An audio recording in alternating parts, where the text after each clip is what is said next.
For a long time on the Emerald Isle,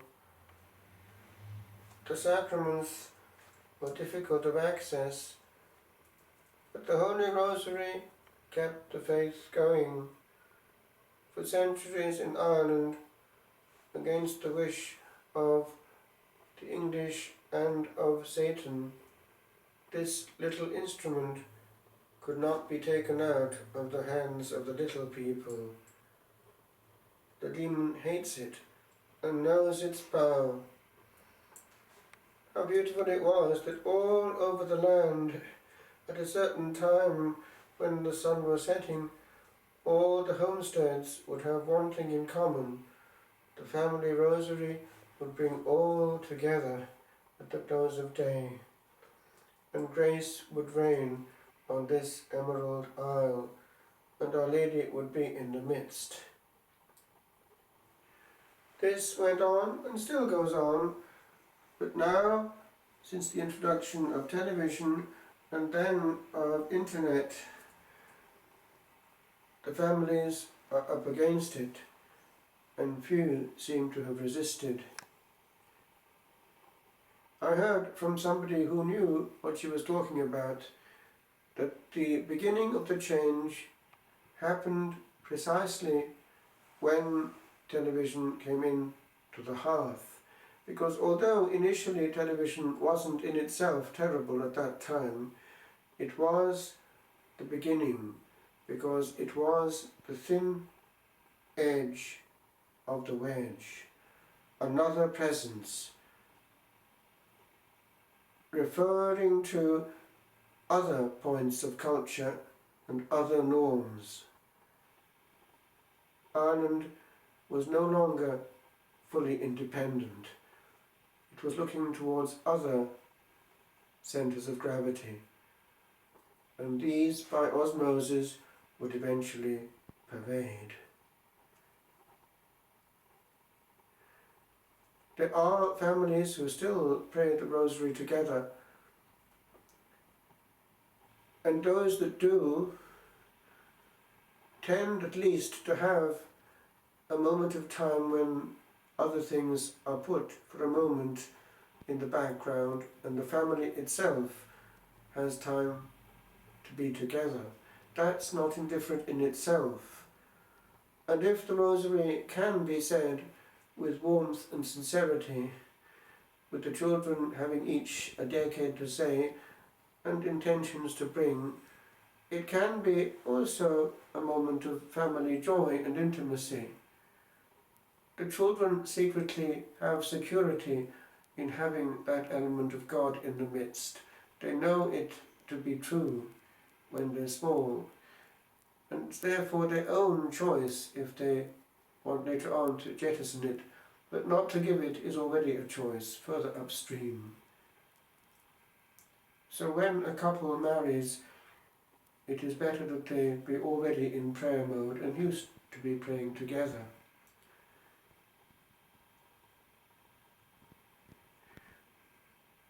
We know that Our Lady was pleased with Ireland when she appeared in the mid-80s, and she wanted this to be going on.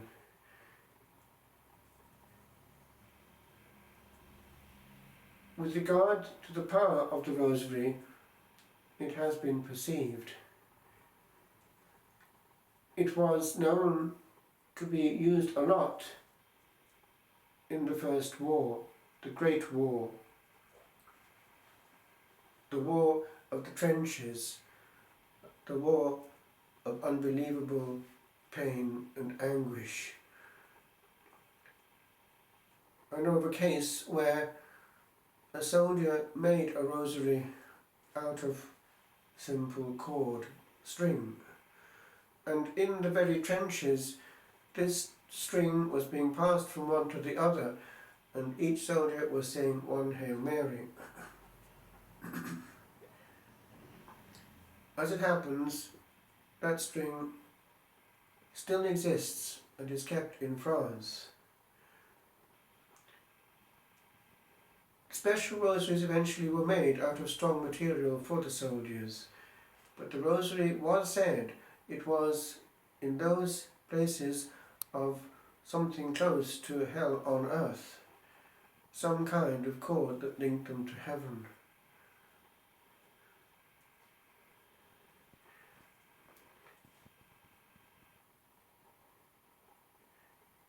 There was a case where the soldiers were saying the rosary together, and an officer passed them by and wanted to know what they were doing. And they were a little nervous, but they said what was going on, and unexpectedly he joined in, and it became contagious. It is known that if one applies a blessed rosary to a possessed person, the person will howl and scream as he will with the relic of the true cross. The devil hates the very instrument itself. Hence it is well to always carry with one a blessed rosary. And when one is on a journey or doing a repetitive job, one can, even without actually using the instrument itself, rather than turning on some useless noise or engaging in useless conversation, one can be saving souls by repeating the rosary. I discovered that very early on in the monastic life, when one is sometimes doing manual work for a long time. Indeed, Thomas Merton talks about that when referring to the way that the brethren were going to work and coming back from work with the rosary in hand. At La Trappe in 1974, we were taught that when we went to work, we went one behind the other, pour sauvegarder le silence, so as to safeguard the silence. And one could pray at that point, and indeed throughout the work itself. It's what we have in the West corresponding to what they have in the East, the Jesus prayer, prayer of the heart. Which brings me to another central point. It's the engagement of the heart. People sometimes complain that they're not able to engage with the rosary. But those people sometimes do not realize that it is in itself a locus of encounter, but that encounter is their own personal bit. One doesn't blame the rosary for what they're not doing. Let's look at it this way. We have a certain amount of time on earth, so the moments given to the rosary are moments chiseled out of time and set apart in which we are potentially given encounter. It's not enough to go through a certain motion, but it is a locus precisely of an inner motion. Prayer can happen at that point. I remember being taught that in the choir at La Trappe early on. The novice master indicated that the choir, the office, he put it this way, ce n'est pas la prière, it's not prayer, mais c'est un lieu, une occasion où la prière peut avoir lieu. But it is a place, an occasion in which prayer can take place. And so we were taught very early on to realize that the choice was ours in choir. Indeed, it was shown to St. Bernard the difference in levels of prayer. He saw one time the angels above the brethren, and some had a lot to carry up, others had less, and some none at all, because the brethren in their care were absent in mind. They were not actually praying. And so it is with the rosary. Which brings me to a central point, the question of the quality of the locus. Because although we create a space where we can be free from other things and be even together with God, therefore not just doing anything wasteful with our time and speech, yet we can make it difficult for that locus to become truly a locus of engagement if we are ruining it for others. And the devil will quite often look around for somebody who will be effective in doing just that. He will find somebody who is incapable of saying it at the same speed as the others. Now, speed does not mean velocity, does not mean speed in the sense of putting up speed, but rhythm, the pace. One has to be together, as in choir, because if in choir someone is always out of tune or out of step, he ruins everything for everyone. So too in the Rosary. Now, having said that, there is one factor that is actually a truth of life. It's this. Usually the fastest will be the locomotive, and he will pull everyone after him, and therefore he will be in charge of something he has no right to be in charge of.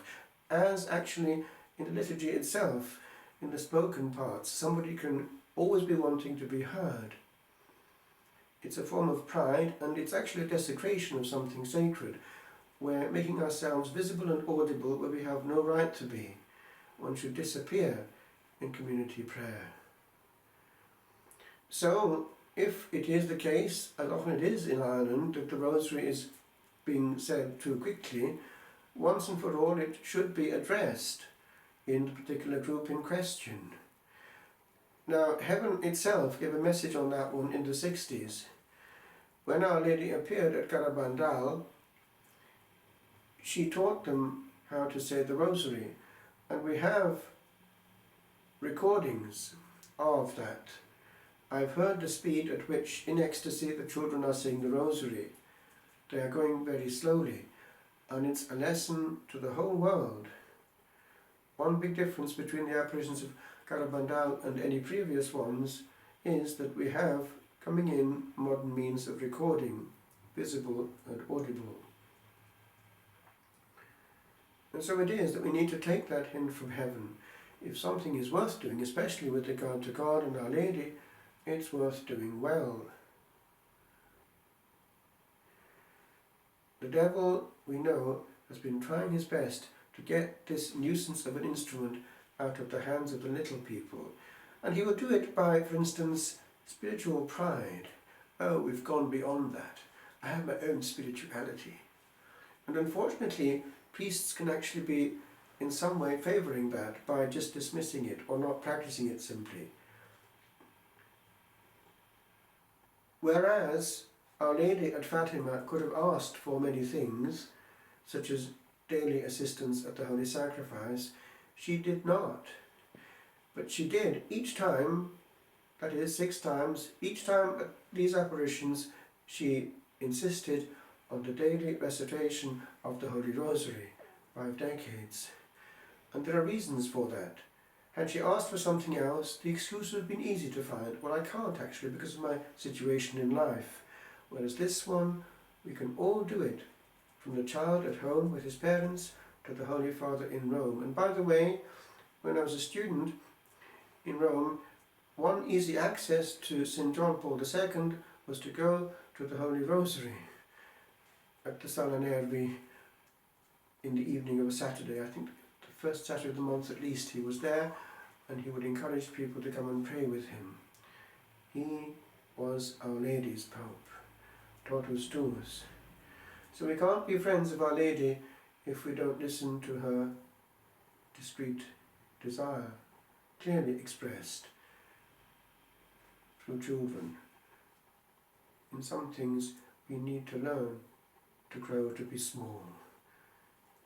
What has worked in the past can still work if we're small enough to pick up the hint.